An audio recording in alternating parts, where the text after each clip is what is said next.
مستيات بيتنا أتو قدو عوني قايلو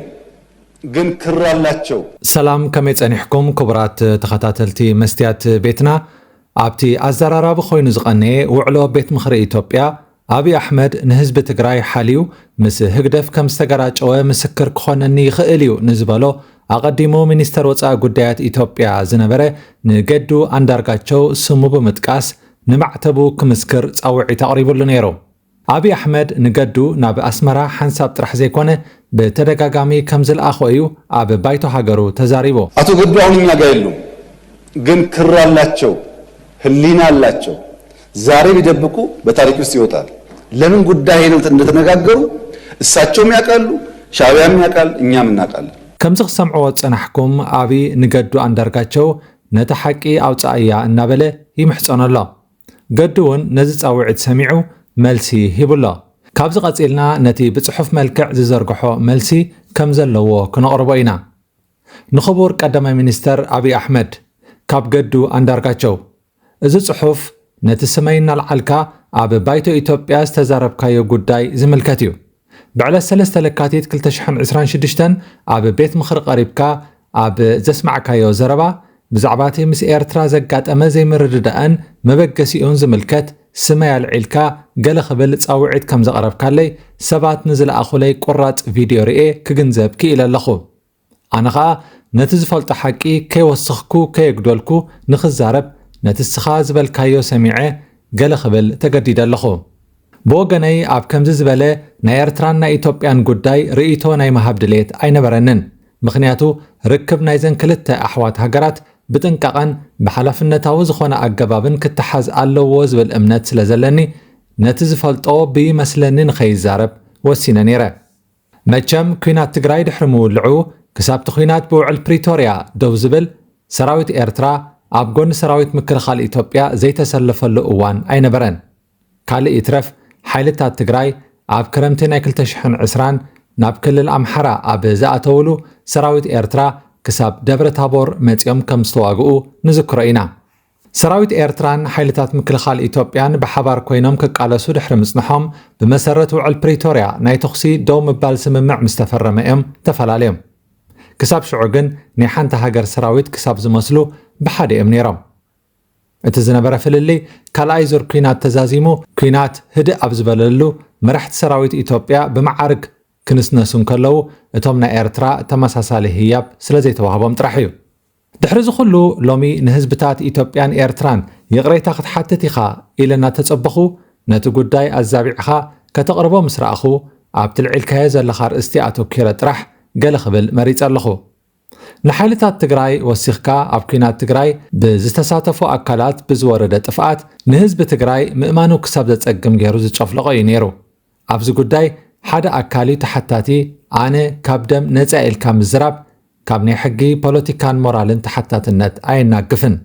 حقن مزراب أبكينات تقراي نهزب تقراي وغني أبتقم وريقو ليلو أبقونو دوز بلا منقستي يخون كالا أكال أين برن نتزنا برن أي منقستي تسعنو تساويروم أبقون هزب تقراي زنبرو وحدات أب بوليتيكا زنطفو إيطوبياويان بوليتيكانياتات زي منقستاويان تكالاتن وحدات نايدق منقستاتن طرحيم نيرام إذناتنا ناي إيطوبياوان ناي قربا زحفر تاريخي أنا بوغني أملاخ من قد سلام مريحو مستقراي زلكا زخف أركب انت تم حيش كابتوم دس بلوم وغنات مخونكو كوينوغن كاب ناي زحالفة جيغا خافت سيمكا ناي متعاس أمر عيراء خلقان نابز خلو ناي سفه الكيت ناي نبرت عنوات محبراوي مقصو قالن نهلو نحاقر زفتاتن حدقا زبصحة ناي بعالخا ترا كيراءخا كالت حتى تأكل حسو كتب الكرئن كاللخو اتزحالف خي أكل كالع قرقر نمفتار تتعر زلخا خوينو يسمع عن نسل زلو سقات حديرن الله أب تقراين أم حران زوردن زورد زلو عنواتن أب أورميا زلو هوكت أب بينشانقول غامبيلان أب كالوت كفالات إيطوبيا زلو قجتاتن هاجر كم تحمس زقبرو زلو مخنياتات كوينم تنقوم كا بنات كاني أمارا رحا دخمتن بزي كويناتن قجتن أب سلطان كتسأنح أي كإلني زبل رديت كان زنقلي ازي أب العلز تقسكو خمزلو خوينو أب زكايد كايو ناي بايتو زربخا أنا بزعبان أب إيرترا تلايخ زعممكوهم سرحات مبرهينا مئتاو كسجر بقدامነት ኩናት ትግራይ ምስተጀመረ ኣነ ናይ ወፃኢ ጉዳያት ሚኒስተር ከም ዝነበርኩን ኣብ ልዕሊ ህዝቢ ትግራይ ንዝተፈጸመ ገበን ብዝምልከት ልኡኽ ኮይነ ናብ ኤርትራ ከም ዝገሽኩ ዝገልጽ ናይ ባይቶ ሓበሬታኻ ሙሉእ ብሙሉእ ሓሶት እዩ። እዚ ዝወጻሉ ቅጥፈት ምዃኑ ኣነ ጥራሕ ዘይኮንኩ ንስኻ እውን ናይ ምሕሳው ኣመል እንተዘይስዒርካን ነቲ ብሕጂ ክትፍጽሞ ትሓስብ ዘለኻ ጥፍኣት ንህዝቢ ንምድንጋር እንተዘይነቒልካን እዚ ጉዳይ ንዝኾነ ንፖለቲካ ኢትዮጵያ ዝከታተል ሰብ ግሉጽ እዩ። ኣነ ካብ ናይ ወፃኢ ጉዳይ ሚኒስተርነት ስልጣነ ዝተለዓልኩ ኩናት ትግራይ ድሕሪ ምውልዑ ብዕለት 3 ሕዳር 2020 እዩ። ነዚ ጉዳይ ትዝንግዖ ኢኻ ኣይብልን። ስለዚ ናተይ ናይ ወፃኢ ጉዳይ ሚኒስተር ምዃንን ናብ ኤርትራ ምኻድን ክልተ ዘየራኸቡ ጉዳያት እዮም። ክቡራት ተኸታተልትና ገዱ አንዳርጋቸው ካብ ስልጣኑ ዝወረደ ኩናት ትግራይ ምስ ተወልዐ 24 ሰዓታት ኣብ ዘይመልእ ግዜ እዩ። እዚ ኣብ ስክሪን ንዕዘቦ ዘለና ሰነድ ከም ዘመላኽቶ ገዱ አንዳርጋቸው ብዕለት 3 ሕዳር 2020 ካብ ስልጣን ከም ዝወረደን ኣብ ክንድኡ ደመቀ መኮነን ከም ዝተሾመን የመላኽት። ካብ ዝቐፂሉ ናይ ገዱ ደብዳቤ ብዛዕባ እቲ ኣብይ ናብ ኤርትራ ከም ዝለኣኾ ንዝሃቦ ቃል ዝምልስ ይኸውን። ክቡር ቀዳማይ ሚኒስተር ኣብቲ ንገዱ አንዳርጋቸው ህዝበይ ኣይተጎሳቐሉ ግደፍዎ ኢሉ ከብፃሐለይ ናብ ኤርትራ ልኢኸዮ ዝበልካዮውን ጌጋ ፈጺምካ ኣለኻ። ኣነ ዝፈልጦኻ ለሓቂ ስለ ዝኾነ በዚ ጉዳይ ምስክር ክኾነካ ኣይክእልን እየ።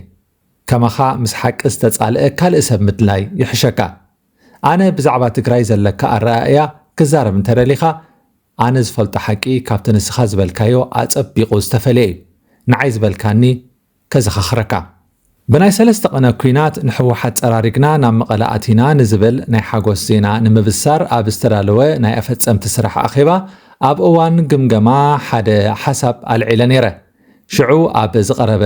ገምጋም ህዝቢ ትግራይ ነቲ ኣብ ልዕሊ ሰሜን እዝን ሰራዊት ምክልኻል ኢትዮጵያን ዝተወስደ ስጉምቲ ሃንደበት ኮይንዎ ምስ ዝኾነ ሓይሊ ከይወገነ ተገሊሉ ነይሩ ዝብል እዩ። ኣነ ከዓ ካብዚ ናይ ግምገማ ሓሳብ ተበጊሰ እቲ ህዝቢ ክረጋጋእ ስርዓት ኣልቦነት ከይፍጠር ሰራዊት ብናይ ሰዓርን ቂምን መንፈስ ተለዓዒሉ ህዝቢ ከየጎሳቁል ጥንቃቐ ክካየድ ኣለዎ። ብቕልጡፍ ሲቪላዊ ምሕደራ ክምስረትን ብደቁ ክመሓደርን ኣለዎ። ኣይኮነን ግን በደል እንተተፈጺምዎ ንሕወሓት ክናፍቕን እንደገና ክሕይሎን ይኽእል እዩ ዝብል ስግኣት ዝሓዘሎ ርእይቶይ ኣቕሪበ ነይረ። ንስኻ ከዓ ንርእይቶይ ብኣውንታ ተቐቢልካዮ ሓሊፍካ ኣኼባ ተዛዚሙ ንደገ ምስ ወፃና ንበይ ነይረኺብካ ዝበልካንን ኣብ ልዕሊ ህዝቢ ትግራይ ዘለካ ኣረኣእያ ብልክዕ ክገልጽ ንዝኽእልን ነገር ከዘኻኽረካ ከምዚ ኢኻኢልካኒ ተጋሩ ድሕሪ ሕጂ ካብ ዝወረዶም ስዕረት ተሲኦም ርእሶም ኣቕኒዖም ክሕይሉ እዮም ኢልካ ኣይትሕሰብ። ከምዘይ ትስኡ ጌርና ሴርናዮም ኢና። ብዙሕ ሰብ ህዝቢ ትግራይ ይብለኒ እዩ። ህዝቢ ትግራይ ካብ መን ይበልጽ? ከምዘይ ትስእ ጌርና ጨፍሊቕናዮ ኢና። ንመጻእ እውን ኣጸቢቕና ክንጭፍልቆ ኢና። ስዕረት ከቢድ ስለ ዝኾነ ድሕሪ ሕጂ እታ ንፈልጣ ትግራይ ተመሊሳ ኣይክትመጽን እያ ኢኻኢልካኒ። ሓይልታት ትግራይ ካብ ክልል ኣምሓራ ወፂኦም ዓለም ተዘራረቡ እናበለት ጸቕጢ ትፈጥረሉ ኣብ ዝነበረትሉ እዋን እውን እቲ ናይ ዝርርብ ስልቲ ንትግራይ ቀስ ብቐስ ትርጉም ኣልቦ ከም ትኸውን ዝገብር ስልቲ ከም ዝኾነ ኣብ ኣደባባይ ኣብ ኣኼባ ዝተዛረብካዮ ሓቂ እዩ። ካብ ናይ ባይቶ ዘረባኻ ንእሽተይ ሓቂ ዝረኸብ ኩሉ እቲ ናተይ ናብ ኤርትራ ዝነበረ መገሻ እዩ። ዕለቱ ብዝግባእ እኳ እንተዘይዘከርክዎ ኣብ መጀመርያ ወርሒ ጥሪ 2013 ብኣቆጻጽራ ግእዝ ሓደ ናይ ወፃኢ ጉዳያት በዓል ስልጣን ሒዘ ናብ ኣስመራ ከይደ ንዝለኣኽካኒ መልእኽቲ ናብ ፕረዚደንት ኢሳያስ ኣብፂሐ ነይረ። ናይቲ መልእኽቲ ጉዳይ ኣብዞም ዝስዕቡ 3 ኣርእስትታት ዘተኮረ ነይሩ። እቲ ኣብ ልዕሊ ወያነ ዝወሰድናዮ ወተሃደራዊ ስርሒት ብዓወት ስለ ዝዛዘምናዮ ናይ እንቋዕ ደስ በለና መልእኽቲ ንፕረዚደንት ኢሳያስ ምብጻሕ ኣካል ሰራዊት ምክልኻል ሃገር ዝኾነ ሰሜን እዚ ምስ ተጠቕዐ ተቐቢሎም ንዝገበርዎ ክንክን ብድሕሪኡ ድማ ንመልሰ መጥቃዕቲ ድልው ክኸውን ንዝገበሩልና ሕውነታዊ ድጋፍ ናብ ህዝብን መንግስትን ኤርትራ ምስጋና ምብጻሕ ሓደ ደገፍቲ ወያነ ይኹኑ ጽቡቕ ዝምድና ኤርትራን ኢትዮጵያን ዘይደልዩ ናይ ግዳም ሓይልታት ብፍላይ ድማ ዓለም ለኻውያን ትካላትን ማዕከናት ዜናን ምስ ጉዳይ ግህሰት ሰብኣዊ መሰላት ብዝተሓሓዝ ሰፊሕ ወፍሪ ከፊቶምልና ኣለዉ። እዚ ድማ ውዒሉ ሓዲሩ ንኹልና ሳዕቤን ከምጻልና ስለ ዝኽእል ጥንቃቐ ክንገብር ኣለና ዝብሉ ጉዳያት እዮም ነይሮም። ካብዚ ወፃኢ ሓደ ሓሳብ ክውስኽ ናይ ባዕለይ ሓሳብ ኣንቂለ ነይረ። ንሱ ከዓ እቲ ኩናት ከም ዝተዛዘመ ንህዝቢ ብወግዒ ሓቢርና ኢና። ማሕበረሰብ ዓለም ዝሓቶ ዘሎ ከዓ ሰራዊት ኤርትራ ካብ ትግራይ ይውፁ ዝብል እዩ። ስለዚ ንምንታይ ሰራዊቶም ከውፁ ብግልፂ ዘይንነግሮም ዝብል እዩ ንስኻ ግን ሰራዊትኩም ኣውፁ ኢልካ ፈፂምካ ከይተሓትት ኢልካ ኣጠንቂቕካኒ ኣነ ከዓ ነቲ ዝሃብካኒ መልእኽቲ ጥራሕ ሒዘ ከይደ ካብዚ ወፃኢ ብዛዕባ ትግራይ ካልእ ተወሳኺ መልእኽቲ ኣይሃብካንን ኣብቲ እዋን ዘጨነቐካ ዝነበረ በቲ ኣብ ትግራይ ዝተፈጸመ ግህሰት ሰብኣውነት ከምፅኦ ዝኽእል ሳዕቤን እምበር ጉዳይ ህዝቢ ትግራይ ኣይነበረን ኣስመራ ኣቲና ንኢሳያስ ምስ ረኸብክዎ ብዛዕባ እቲ ኣብ ልዕሊና ዝኸይድ ዘሎ ናይ ግህሰት ኣንጻር ሰብኣውነት ክስታት ኣመልኪተ ሕቶ ቀሪበሉ ኢሳያስ ከዓ በብወገንና ዝከኣል ኩሉ ጥንቃቐታት ክንገብር ንሕናን ንስኹምን ንታሕተወት ኣካላት መምርሒ ሂብና ክንሕብር ኣለና ብዝተረፈ ኣነን ኣብይን ኣብ ዝተሰማማዕናሎም ጉዳያት ብዙሕ ዝስርሑ ካልኦት ስራሓት ኣለዉ ኢሉኒ ኣብ መንጎኹም ዘሎ ውዕላት ዝፈልጦ የብለይን ነቲ ዝተዋህበኒ ዕማም ወዲኤ ግን ተመሊሰ ንዓኻ ስልኪ ደው ኢለውን ብዛዕባ እቲ ምስ ኢሳያስ ዘካየድክዎ ርክብ ፀብጻብ ኣቕሪበልካ ካብዚ ወፃኢ ዝፈልጦ ሓቂ የብለይን ክቡራት ተኸታተልትና ደብዳቤ ወይ መልሲ ገዱ ኣንዳርጋቸው ብኸምዚ ተዛዚሙሎ ክሳብ ሕጂ ብጽሞና ምሳና ስለ ዝጸናሕኩም ኣዚና ነመስግነኩም ኣብ ቀረባ ብኻልእ ኣርእስቲ ክንምለሰኩም ኢና ክሳብ ሽዑ ግን ደሓን ጽንሑ መስትያት ቤትና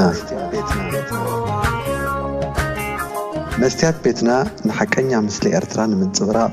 ዝተፈላለዩ ጽሑፋት ተንቀሳቓሲ ምስልታትን ቃለ መሕትታትን ሒዛ ብዘካርያስ ክብረኣብ እናተዳለወት እትቐርብ መደብ እያ كفوت لساني من يزعصوني هاي سجدن علي عبطاقوت ملاخي قطاوخي قنا مسلي فتحي